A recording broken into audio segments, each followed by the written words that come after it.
In 1877 or thereabouts, British mathematician William Kingston Clifford wrote an essay, The Ethics of Belief, in which he told the story of a ship owner who convinced himself that his ship was still seaworthy enough to make another voyage to America, even though in his heart of hearts he had doubts about it. The ship sailed, a storm hit the ship, and everyone drowned. The question that Clifford asked is, who is to blame here? And was he the ship owner, fully believing that his ship was seaworthy enough? And if so, who is to blame? Now, why am I telling you this story? A, to flex my education, and B, to tell you that this is a re-recording because I convinced myself that I still had enough battery on my camera, and I was wrong. So this is a re-recording because the last time the video camera stopped working in the middle of the video. Welcome back, everybody. This is not a Malazan video. This is another video. And we're going to talk about a book called Gentlemen of the Road by one of my favorite authors, Michael Chabon, obviously. And I'll tell you all about it. But first, let's introduce today's beer.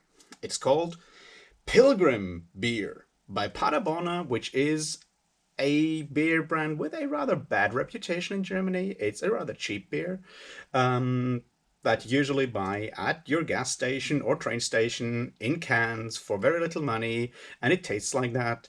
It's the thing you buy when you don't have enough money or it's very late and you run to the gas station to get more beer.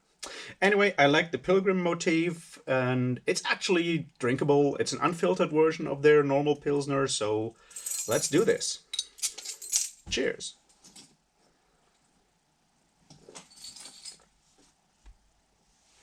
All right. So, why not a Malazan video? Well, I said before that I'm trying to do like the read-through during the weekdays. On Saturdays, I'm doing a general Malazan waffling video, like yesterday when I talked about Anamander Rake and Whiskey Jack and stuff like that.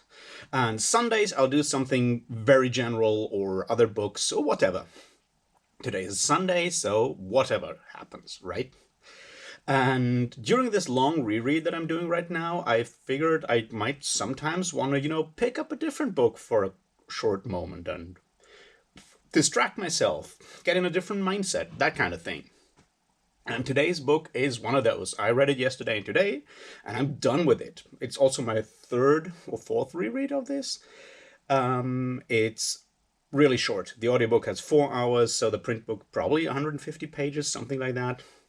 And it's a historical adventure swashbuckling novel by one of my favorite authors, Michael Chabon. And I'll tell you why y'all should read this. This is not going to be a full-on review. I think I'm not going to give it any rating or whatever. I said before that I hate rating artworks. So consider this the first in a series of why you should read or books y'all should read. I'm not sure how to call it in the end, but it's like, if I make a video on a book, I'll either tell you definitely why you should read it or who should read it or why this is terrible. I'm not sure if I'm ever going to do why R.A. Salvatore's books suck videos, which I could do. Just feeling rather nice today, so I'm not going to do that. So how's this going to work today? I'll give a short introduction, who's Michael Chabon, then I'll give a synopsis of the book, all spoiler-free, then I'll tell you why I think everyone should read this book, or especially people who like the kind of stuff that I like should read this book, and then in the end I'll do some spoilers, these arguments will slowly become more spoilery, I suspect. I'll give a warning at that point and also put a timestamp in the description so you know up to which point you can watch this without getting spoiled, and then maybe return and hear my opinions on the spoilery parts after that if you feel like it, or yell at me in the comments about it. So let's do this.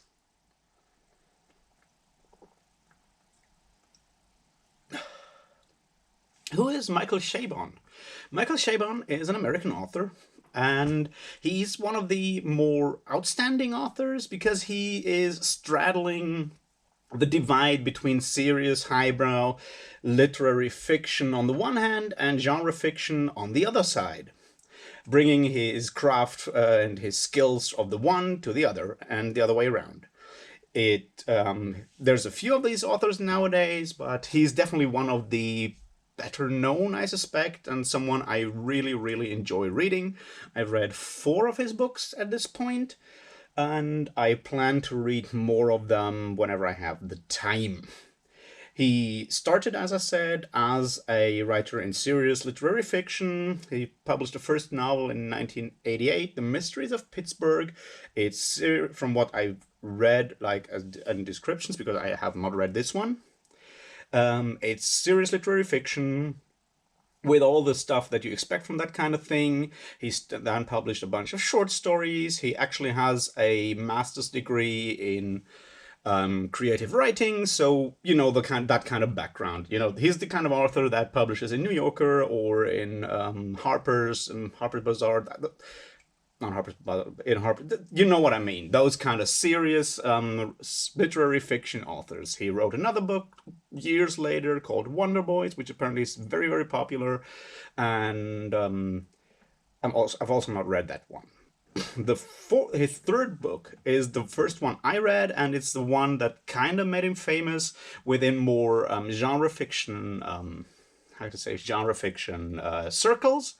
It's The Amazing Adventures of Cavalier and Clay, and it's definitely a book I plan to make a video on at some point, because that's also one you all should read.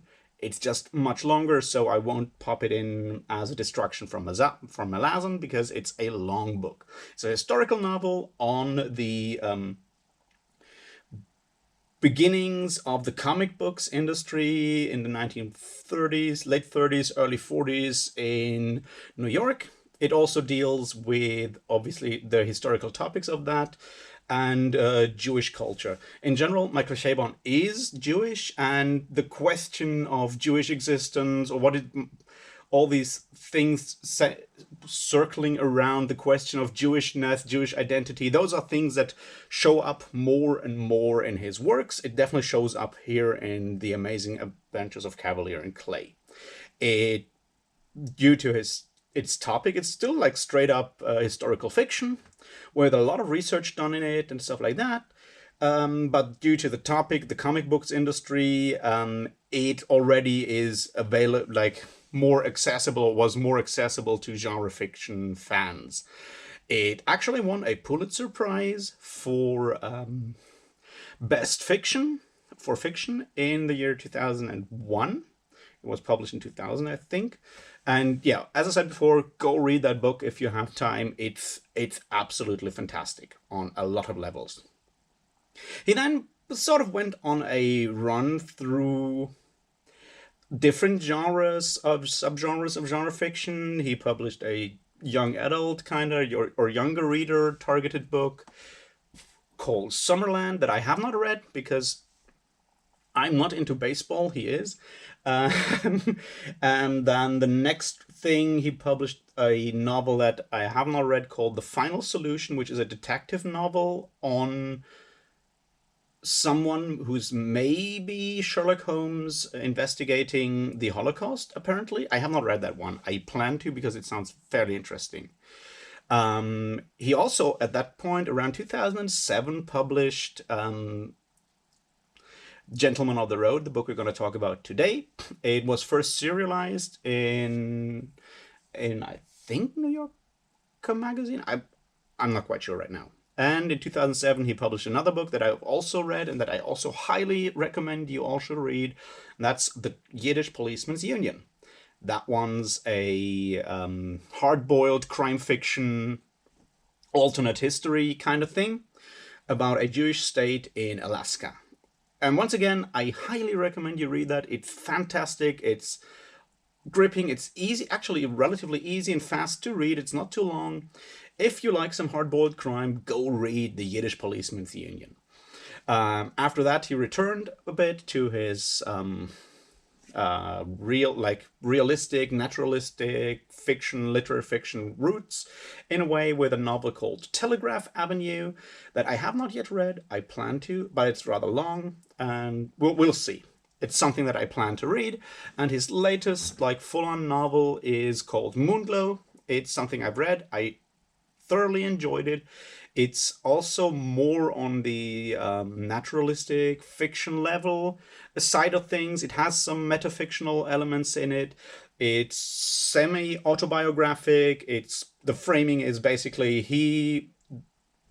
him listening to the deathbed confessions of his grandfather, who is very much under the influence of medication near the end of his life, and telling him stories from his youth, and he's writing them down, and you never quite know which of those stories are correct, or what level of how true those stories are, what is invention or fabrication, and so forth. But it's something that I've read. I thoroughly enjoyed it. I feel that if you're struggling or dealing with grief and the loss of a family member or loved one, this can be either extremely therapeutic but also very painful, but in a positive way, I suspect, because one thing that all the writing of Michael Chabon does is, what Michael Chabon is extremely good at is describing or bringing out the human level. He has a very warm-hearted approach to showing characters and bringing out those small human elements. It's very, very I don't want to say wholesome, but I don't know, it just really touches me very easily, and I just thoroughly enjoy his books. So that's basically Michael Chabon in a nutshell. Go pick up some of those books. I'll probably make a video on the ones like, I don't know, The Yiddish Policeman's Union and The Amazing Adventures of Cavalier and Clay at some point, because once again, they're amazing books that have a lot of things going on that are really well done, well handled.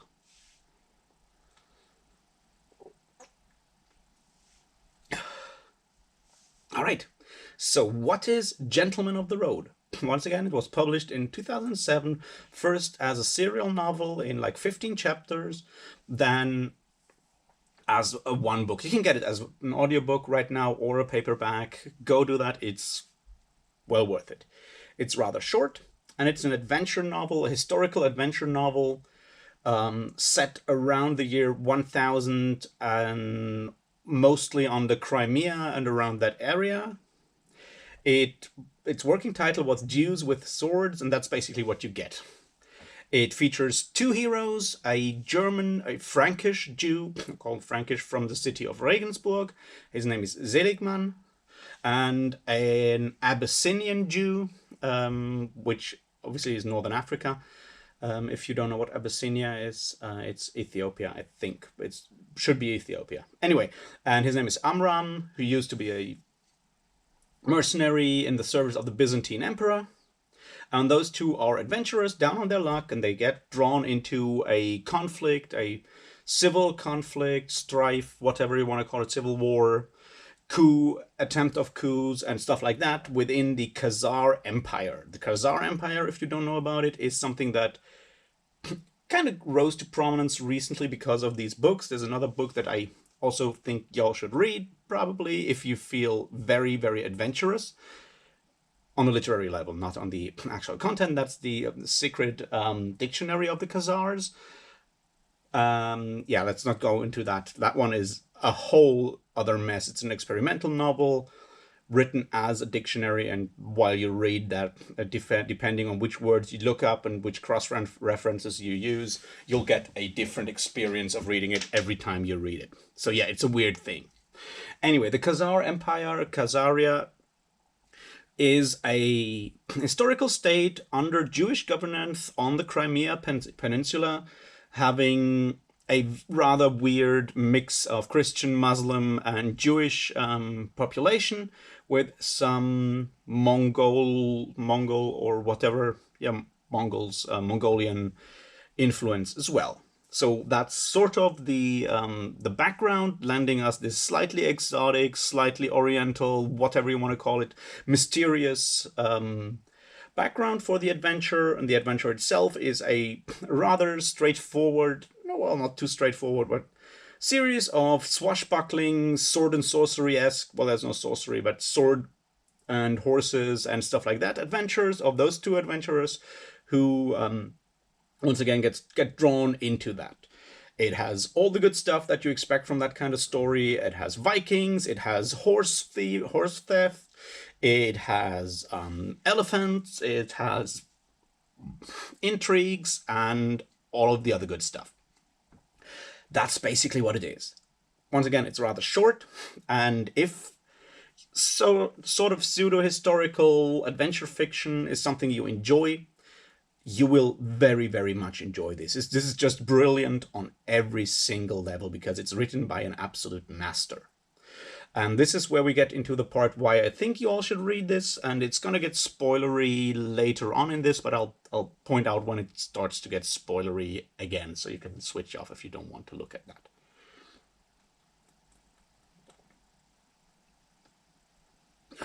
All right. Why should you read this? First of all, I said it before, this is a masterpiece, an absolute masterpiece by someone who knows what he's doing. That's what you get. The feeling, the overall feeling you get from this story is Michael Chabon is obviously he's a professional writer, he's an experienced writer, he has academic writing training, he knows how to put words together. He's also someone who obviously has loved adventure stories and read enough of those to understand, thoroughly understand the subgenre in which he's dealing here. So what you get is something of a highly, highly professional homage to a subgenre that someone loves. Which means it ticks all the boxes you expect from this kind of subgenre, but is handled in such a masterful way. It's such a masterful way that it feels original without actually being original when it comes to, you know, the plot or anything like that. It's just done so extremely well. This starts with the prose. Chabon's prose in this one is distant, slightly distanced, ironically distanced, and lush prose. It's once again, the distance is rather important. There's a lot of influence of stuff like Fritz Leiber's Fafhrd and Grey Mouser. You can find some of that in there. You can find some Jack Vance in there. You can find some Clark Ashton Smith ideas in there as well, I would say. It starts with, like, the way it's written is, as I said, rather distanced.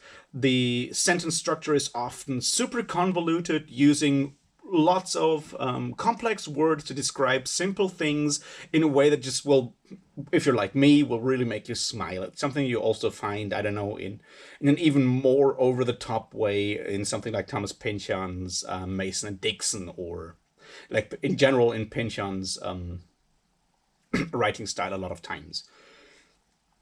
He used that form, like the chapters are always like chapter 1 on the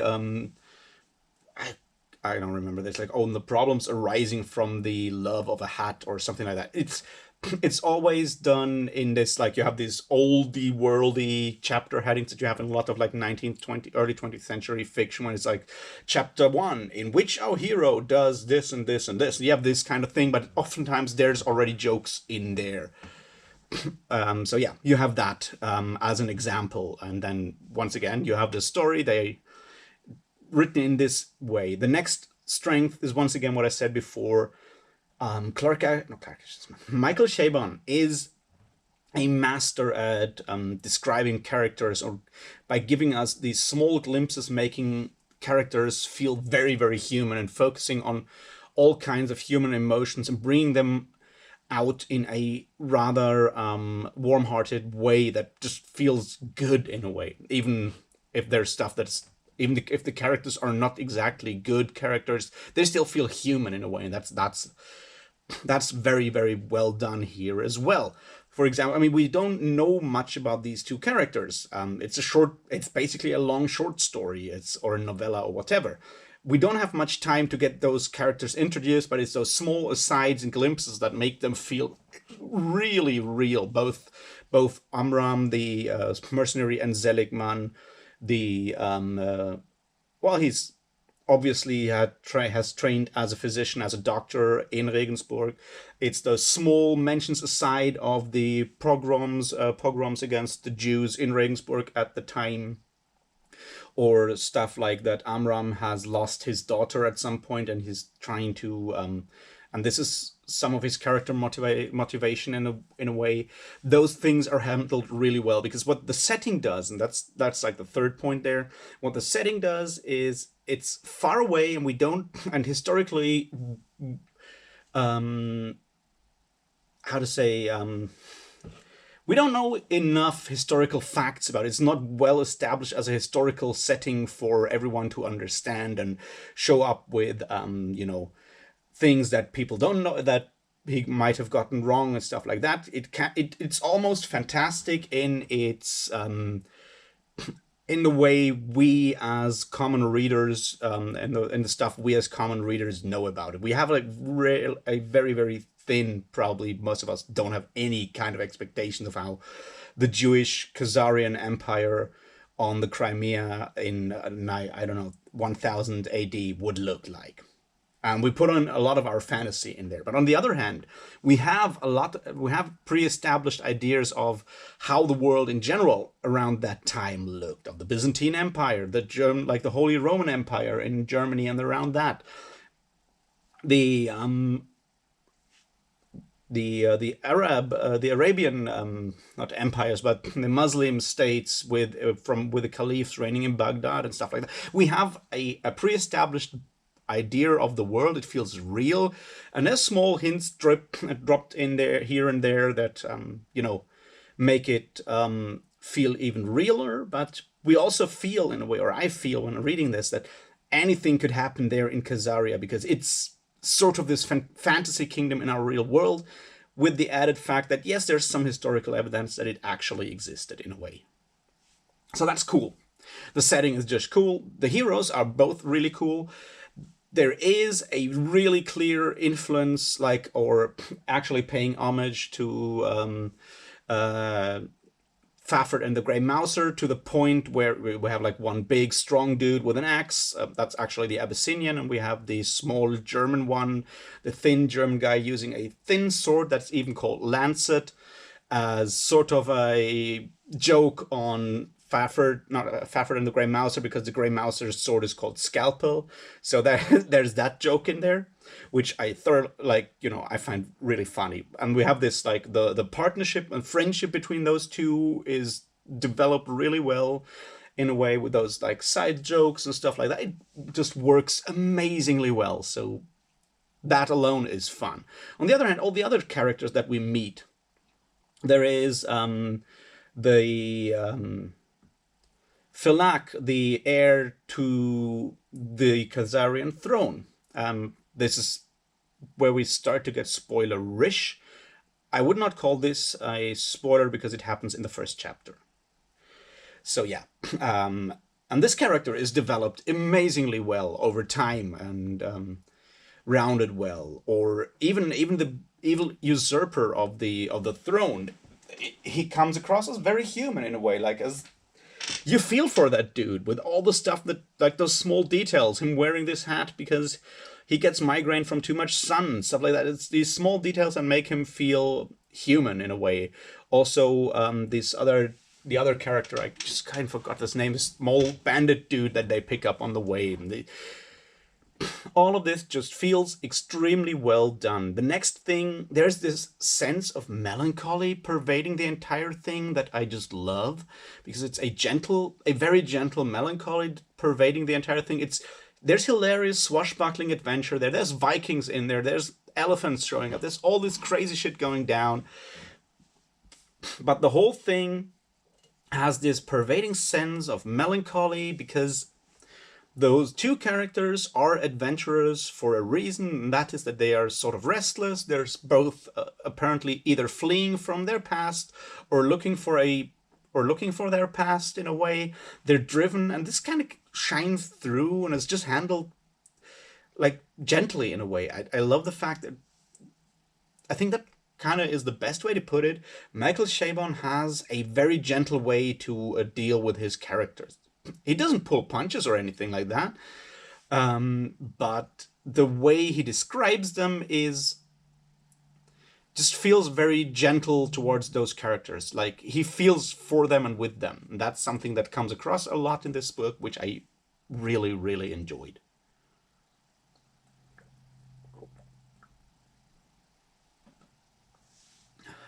All right.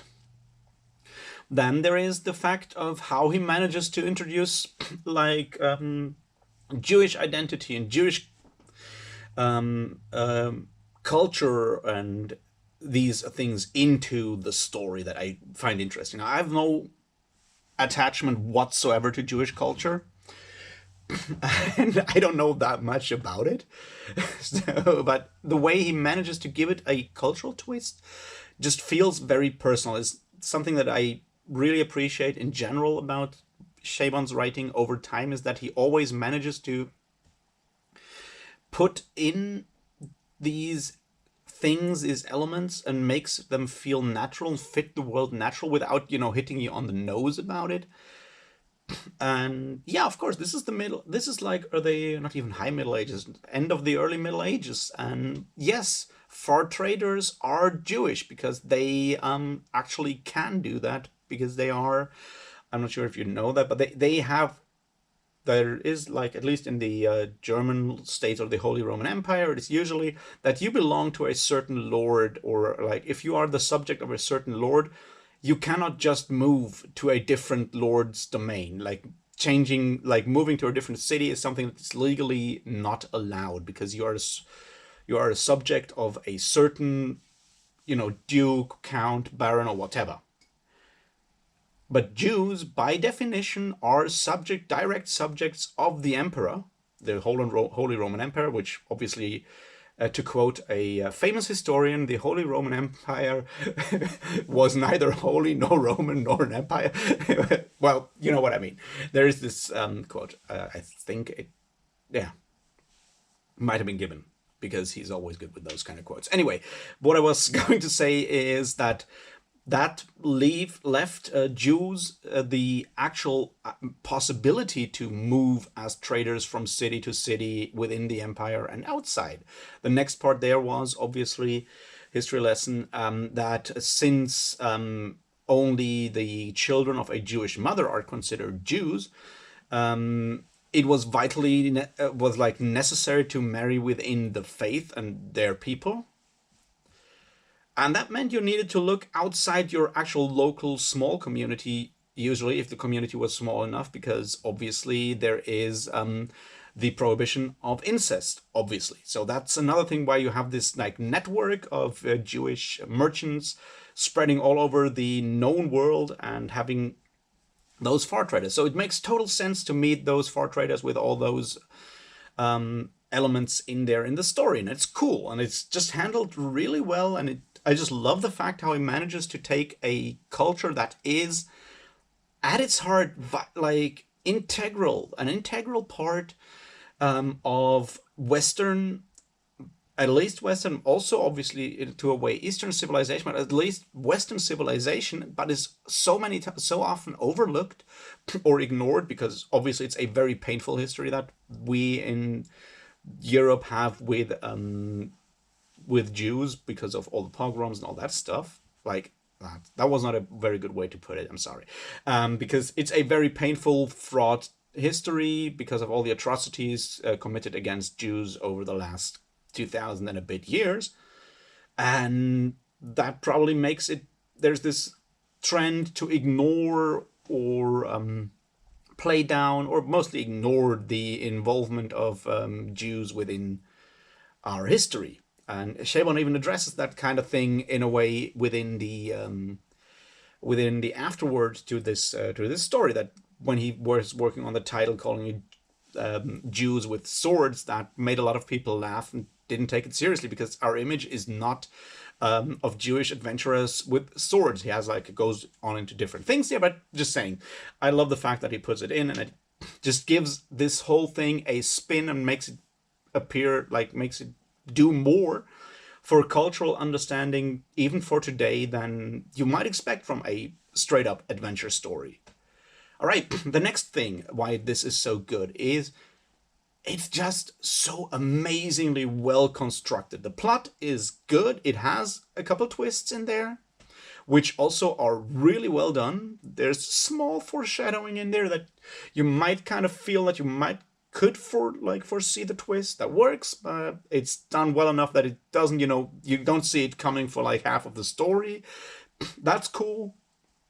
But once again, the whole construction, every chapter does what it is supposed to do, or what it sets out to do, in an amazing way. And even though the prose, as I said before, is very lush and use a lot of elaborate words and wordplay and stuff like that, there is no fat on this beast. There's no fat on it. It's just like every single word in this text is there for a reason and does exactly what it needs to do. That's just like incredibly cool.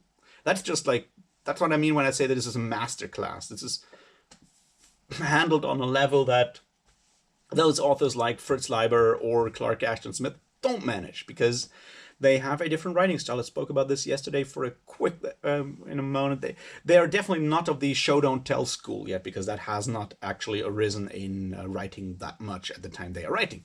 And so some of their prose can come across as very clunky. This is not clunky. This is, once said, this is elaborate and has this ironic distance to everything, that can make people like me at least smile about the sheer, like, the just perfection of how words are like used here, how the jokes land. There's a lot of humor and jokes in there. The dialogue is sometimes extremely funny, once there is dialogue in there. That's just like also really, really well done. Yeah, the punchlines in those jokes, they land. That's just like also really cool. You have these small, I don't want to call them running gags, but returning bits about the hat. Seligman loving his hat and being very attached to this hat. Like the affectations of those characters are just really well done. And once again, like, it's these small bits. Yeah, you have this huge, like, big Abyssinian African Jew who has as a weapon a Viking axe with runes in it that he got from like a Varangian while he was working, like, serving as a mercenary with the Byzantine Emperor, because famously the Byzantine Emperor had the Varangian Guard, which were Vikings. So he has this Viking axe that has, because all weapons have to have names. He's not calling his lancet. The runes on the axe call it Defiler of All Mothers, which, is cool. So you have this cool level in there. The just like sheer cool action. Like every chapter there's action. There's something going on. There's battles. There's cool swashbuckling. There's horse thievery. There's all kinds of really amazing elements in there that are just fun to read. It goes past in a blur, and then you look back at it, and then you see how much more there is to it. And that's just something I really, really love about it.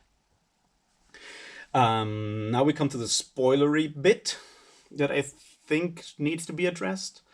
There is some sexual violence in there, and once again, the way it is like portrayed is just done very, very well, very tenderly. It's like we don't see anything of that. There's nothing gratuitous. We just see the aftermath, which is mostly about the survivor trying to get back and come back to herself. And that's just the situation when she comes, like when Seligman comes to her and like offers her to help her and so forth. And the way he does that is just also very professional. Like, I'll clean you up and stuff like that, and then you can be alone if you want, or I'll stay if you want, as a friend, obviously. That's not the point there. And she's just like, I need you to put me back together because I have a man to kill. And then while that happens at some point, that man gets killed. It's not her killing that man, or not directly. It's just like, once again, it's just handled in a very, very like very good way. I don't want to call it professional because professional sounds so cold. What I mean is, it's done, for me as someone who has like no right to talk about that kind of thing, it feels very authentic and very well and respectfully done. And that's something I appreciate. Yeah, I guess that's about it for today. Once again, I think y'all should go out and fetch this book, get the audiobook if you feel like it. It's read very well, or get the print version of it. It's a short read. If sword and sorcery or adventure novels are your thing, historical adventure novels are your thing, once again, the historical details are so thin it feels almost like a fantasy story. So if you want it, if you lean more to the fantasy side, that's fine. Once again, the next thing is, it's, as I said, extremely well written. The sheer master craftsman that, I don't want to call it art, like art. I mean, of course it's art, but the sheer craft that he that is the skill with words that Chabon shows here is just impressive. It shows that you can write simple adventure stories and still make them complex and worthwhile to read more, like several times, and show that there's more to even a simple adventure story than just the simple adventure plot. It's really a really cool short read. As I said, I read it yesterday and today. It's like you're done in a day or two if you want. It's short, it's gripping. If you need something to read while you're on a long train trip or on a plane or whatever, pick it up. If you want something short and sweet to between your epic fantasy rereads or reads, why not go with this one? I feel it's a really cool introduction to Michael Chabon. If you come from the more genre fiction side, you can then graduate to, I don't know, The Amazing Adventures of Cavalier and Clay, or the Yiddish Policeman's Union, for example. And yeah, it's just an amazing book, so go out and read it. And I'll talk to you tomorrow about House of Chains and maybe about a different book next Sunday. Until then, have a great week. Cheers.